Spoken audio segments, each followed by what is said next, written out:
आज मैं आप लोगों को डिफरेंट वेज ऑफ कम्युनिकेशन के हवाले से बताऊंगा कि किस तरीके से आप एक दूसरे से कम्युनिकेट करते हो या किस तरीके से आप एक दूसरे से बातचीत करते हो। देखें, दुनिया में सिर्फ दो वेज ऑफ कम्युनिकेशन है।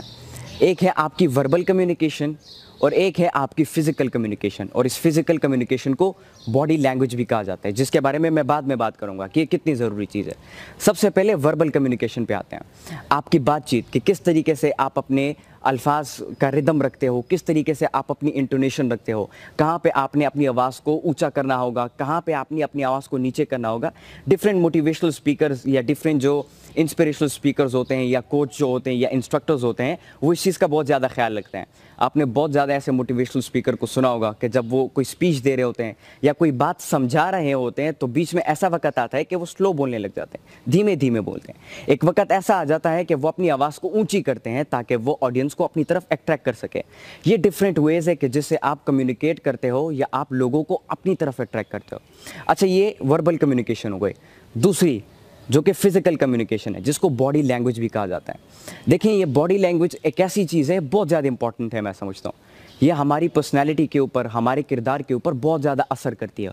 और बॉडी लैंग्वेज की हर एक चीज़, हर एक छोटी चीज़, हर एक बड़ी चीज़ बहुत ज़्यादा मायने रखती है। लेकिन मैं समझता हूँ कि हमारे स्कूल्स, कॉलेजेस और यूनिवर्सिटीज़ और हमारे घरों में बहुत ज़्यादा कम ट्रेनिंग दी जाती है बच्चों को इसके हवाले से।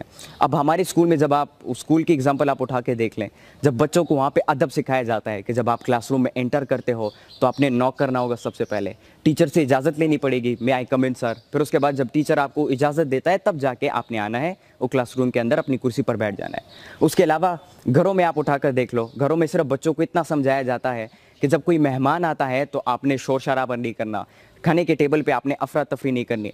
और ज़्यादातर ऐसे घरों में ज़्यादातर ऐसा भी होता है कि जब कोई मेहमान बाहर से घर आता है और घर के अंदर मुख्तलिफ खाने पकते हैं तो बच्चों को साइड पे किया जाता है या बच्चों को जो है कमरों में बंद कर दिया जाता है ताकि बच्चे डिस्टर्बेंस क्रिएट ना करें और मेहमानों के सामने हमारी डिसरिस्पेक्ट ना हो। तो ये बहुत ज़्यादा ज़रूरी चीज़ है। और यहाँ पर मैं आपको अपनी एग्जाम्पल देता हूँ कि जिस दिन से मेरी ट्रेनिंग स्टार्ट हुई उस दिन से लेकर आज तक मुझे इस चीज़ के हवाले से ट्रेन किया जाता है कि तुमने अपनी बॉडी लैंग्वेज का कैसे इस्तेमाल करना है। हर एक छोटी छोटी चीज़, हर एक बड़ी बड़ी चीज़ जो है काउंट करती है। और मैं कभी ना कभी हैरान होता हूँ, मैं अपने टीचर से भी सवाल पूछता हूँ कि क्या इतनी छोटी छोटी चीज़ें भी मायने रखती हैं, और बाकायदा मुझे इस पर ट्रेनिंग दी जाती है। तो ये बहुत ज़्यादा ज़रूरी चीज़ें जिसके हवाले से मैं आज आपको बताना चाहूँगा कि किस तरीके से हमने अपनी इस बॉडी लैंग्वेज को बिल्ड करना होगा। देखें, हमारे बच्चे जो हैं वो ज़्यादातर इस इन्फीरियरिटी में होते हैं, इस एहसास कमतरी में होते हैं कि फॉर एग्ज़ाम्पल अभी वो किसी मीटिंग को ज्वाइन करते हैं तो वो इस इन्फीरियरिटी में होते हैं कि मुझसे अगर छोटी सी गलती हो गई तो लोग क्या सोचेंगे मेरे बारे में। वो जब लेक्चर या स्पीच के लिए स्टेज पर खड़े होते हैं तो वो इस कन्फ्यूजन में होते हैं, वो इस इन्फीरियरिटी में होते हैं, अगर मैंने कोई बात गलत कर दी या मैं गलत हो गया या मैं बीच में भूल गया अपनी बातों को, लोग मेरे बारे में क्या सोचेंगे, या मेरी बॉडी लैंग्वेज या मेरी आई कांटेक्ट कुछ गलत हो गया तो लोग मेरे बारे में क्या सोचेंगे। ये इन्फीरियरिटी कम्प्लेक्स हमारे बच्चों के अंदर बाद में पैदा हो जाती है, जो कि बहुत ज़्यादा नुकसान देती है उनको उनकी ज़िंदगी में।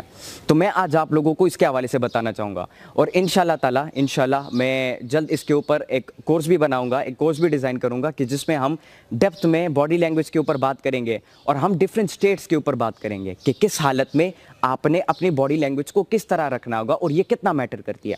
इसके हवाले से भी हम इंशाल्लाह एक डेप्थ में सेशन रिकॉर्ड करेंगे। अच्छा, बॉडी लैंग्वेज के हवाले से यहाँ पर मैं आपको ये बताना चाहता हूँ कि कितनी मायने रखती है। देखिए, यहाँ तक बॉडी लैंग्वेज इतनी ज़रूरी है कि दुनिया के बड़े बड़े प्रेसिडेंट्स की एग्जांपल आप लो, बड़े बड़े प्राइम मिनिस्टर्स की एग्जांपल आप लो। हर एक मुल्क का वज़ीर आज़म जब सेलेक्ट होता है या कोई प्रेसिडेंट सेलेक्ट होता है तो उनको एक कोर्स कराया जाता है बॉडी लैंग्वेज का, कि जिसमें उनको ये सिखाया जाता है कि जब आप किसी मुल्क जाते हो या किसी और मुल्क से जब आपके पास प्राइम मिनिस्टर आता है या कोई प्रेसिडेंट आता है आपसे मुलाकात करने, तो आपने उनके साथ कैसे मिलना है, आपने उनके साथ हाथ कैसे मिलाना है। एक हाथ मिलाना है, दो हाथ मिलाने हैं, आपने अपने हाथ को सुस्त रखना होगा या अपने हाथ को मजबूत रखना होगा। तो ये हर एक चीज़ मैटर करती है और हर एक चीज़ उनको समझाई जाती है। आप उस प्राइम मिनिस्टर के एक साथ चलोगे, उससे आगे चलोगे या उसके पीछे पीछे चलोगे, ये चीज़ भी मैटर करती है और उनको ये हर चीज़ सिखाई जाती है। इवन यहाँ तक कि आपने बैठना कैसे है, अपने हाथों को कैसे रखना है, किस अल्फाज के इस्तेमाल करना है, ये हर एक चीज़ मैटर करती है और इन तमाम चीज़ों को ट्रेनिंग दी जाती है, इन तमाम चीज़ों की बाकायदा मुख्तलिफ प्रेसिडेंट्स को, प्राइम मिनिस्टर्स को। लेकिन हमारी एशियन कंट्रीज़ में इसके ऊपर इतना फोकस नहीं किया जाता, इतनी अटेंशन नहीं दी जाती। इसी वजह से हमारे नौजवान जो है इन्फ्eriority का शिकार होते हैं और वो कुछ नहीं कर पाते अपनी ज़िंदगी में। तो बॉडी लैंग्वेज की ट्रेनिंग देना अपने बच्चों को बचपन ही से बहुत ज़्यादा इंपॉर्टेंट है। बच्चों को सिर्फ ये नहीं सिखाना कि मैं आई कम इन सर या अपनी क्लास के अंदर इंटर होना है, टीचर को सलाम करना है, ये भी सिखाना है, लेकिन उसके साथ साथ जो इंपॉर्टेंट फैक्टर है बॉडी लैंग्वेज का वो भी बच्चों को सिखाना है। देखिए यहाँ पर मैं अमेरिकन प्रेसिडेंट की एग्जांपल आप देता हूँ। जब भी कोई भी अमेरिकन प्रेसिडेंट सेलेक्ट होता है, तो जब वो इलेक्ट होता है तो इलेक्ट होने के बाद उसको ट्रेनिंग दी जाती है, उसको इस चीज़ की ट्रेनिंग दी जाती है कि आपने बैठना कैसे है। अब अमेरिका के जो अभी के जो प्रेसिडेंट